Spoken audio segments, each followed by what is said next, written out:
نحمده ونصلي على رسوله الكريم اما بعد بسم الله الرحمن الرحیم. د لمانځه د سنتونو سلسله روانه وه. نو 22 نمبر سنت په لمانځه کې چې دی هغه چې دی په رکوع کې زنګنونه خو نیسي، خو 21 نمبر سنت خو دغه چې زنګنونه به په لاس نیسي. دا لاس چې دی پر دا زنګنو ږدي ګوتې به پراخې سره، چې معنا د زنګانه ټکی دا په دا ګوتو کې داسې راسي، برابر لاس پر ټینګ سي، نو په دغه نیولو کې به دا ګوتې خلاصي. او دا سنت چې دی چې دا ګوتې به خلاصي دا د نارینه دپاره دی، د ښځې دپاره دا نه د سنت چې خامخا به دا ګوتې سره خلاصي. هغه چې ګوتې سره ټولې ښه دی، ولې د دې هر حرکت پر سطر باندې بنا دی. نو دغه نر که دا ګوتې پراخې نه ونیولې دم ټولې نیولې وي، لمانځه ته یې تاوان نه رسېږي، سنت یې نه کوي پر ځای. 23 نمبر سنت چې دی هغه دا دی چې په دغه رکوع کې چې دی ولاړ وي، دغه د ده پونډۍ دا به دی کت رقم نه وي چې پر دا زنګنو باندې کت ورکړی وي لکه قوس غوندې لیندۍ غوندې، بلکې دی شخې به ولاړ وي، معنا کږوالی به نه وي پکښې کې. که هغې څوک دا رقمې ولاړ وي برای د کناټو خوا یو څه ورکښته کړي، نو هغه پونډۍ پر دا زنګانه باندې دا رقم دی کمان معلومیږي، دی کت معلومیږي. نو که دا رقم وکړه مکروه دی، او چې ښه سیده ودرېږي دغسې کک موږ ورته وایو، نو بره سنت پر ځای سوله. 24 نمبر سنت چې دی هغه دا دی د ده شا به اواره وي، دا شا به دی بوکه نه یې نیولې، شا به اواره وي.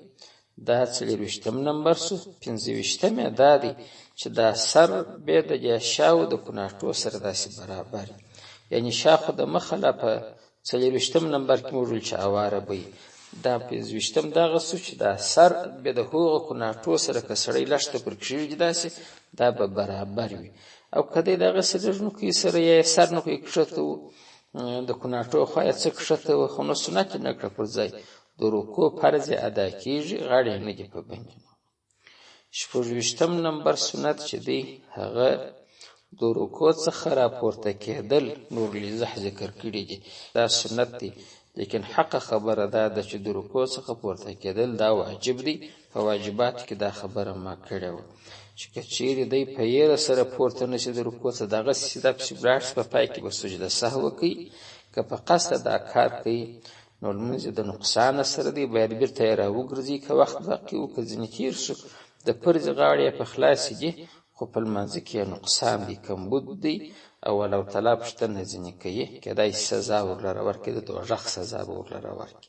27 نمبر سنت چې ذکر کړی دی هغه تر دا رکوع څخه چې دی پورته شي بره به درېږي، چې قومه ورته وایي، دا یې په سنتو کې راوړی دی. په دې کې هم وایي دی سهو دی، اصلي خبره دا ده چې دا واجب دی. نو 26 نمبر 28 نمبر چې ځینو کتابو په سنتو کې ذکر کړي دي، نو باره دا لمبرونه سوله چې 26 او 28 په سنتو کې دي، لیکن حق دا ده چې دا د سنتو څه وځي دا په واجبو کې باید حساب سي. چې د رکوع څه دی پورته کېږي دا هم واجب دی، او چې هلته بیا درېږي قومه چې ورته وایي په ارام باندې چې ودرېږي داسې، دا هم واجب دی. اگر چې د په سنتو کې ذکر کړي دي، نو اوس یې موږ دغه د سنتو په ترکیب کې علي په حساب کې خو راوستله چې 28 نمبر. 28 نمبر سنت چې دی هغه چې دی سجدې ته ځي، اول به زنګنونه مځکې ته وروړي، بیا به دواړه لاس مځکې ته وروړي، بیا به نو په مخ کې اول پزه پسې تندی، دغه رقم به دی د دې خوا ورځي. که چیرې دی دا ترتیب نه کړي مراعات، لکه ځینې کسان چې ضعیفه سي، سپین ږیري سي، هغه دونه قدر تکیه نشي کولی چې دی اول زنګنونه مځکې ته وروړي، بیا لاسونه، بیا دغه هغه وار د واره لاسونه ور وغځي پر مځکه یې تکیه کړي. نو دا د ده مجبوریت چې دی نو دا پروا نه لري، خو هغه سنت یې نه کړه پر ځای. انو سنت خو د ده څخه چې په اصوله په خاطر د خپل مجبوریت چې ځان یې نسته کې کولی. سنت اصلي طریقه چې د سړي په طاقت چې دغه ده چې اول به زنګنونه مځکې ته وروړي، بیا به لاسونه، بیا به مخ. 29 نمبر سنت چې دی هغه د راپورته کېدو په وخت کې چې د سجدې سره راپورته کېږي بیا به پر عکس د دغه وي، معنا اول به تندی و پازه د مځکې څخه راجلا کړي، بیا به لاسونه راپورته کړي، بیا به زنګنونه ځینې پورته کړي. نو چې پر کوم رقم دی ورغلی و د هغه پر خلاف دې معنا راپورته سي.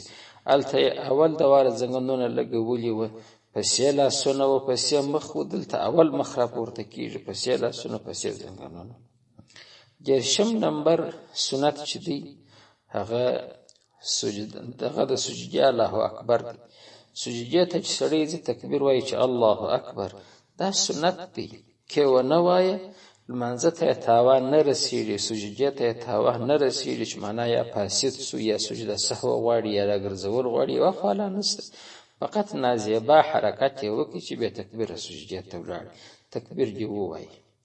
11 نمبر سنت چې دی هغه چې د سجدې سره پورته کېږي بیا الله اکبر غواړي. دغه الله اکبر د راپورته کېدو دا هم سنت دی.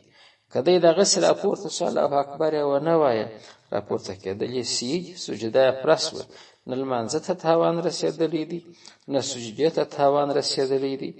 نو نن چې دی موږ پر 11 نمبر سنت باندې ودراوه، د چا څه مو راشروع کړه د 22 نمبر څخه.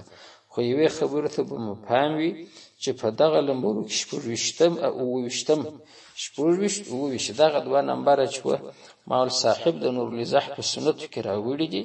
خو عام فقها وایي چې دا په واجبو کې دي، دا حتمي دي، ضروري دي. که د چا څه په یره پاته سو چې د سهو غواړي، او که په یره نه و په قصد یې پرېښوه نو د ده لمونځ د نقصانه سره دی. که وخت باقي خو باید بیرته اعاده ورکړي، راویې ګرځي. الله تعالی دې موږ ته د عمل توفیق را لره راکړي. واخر دعوانا الحمد لله رب العالمين.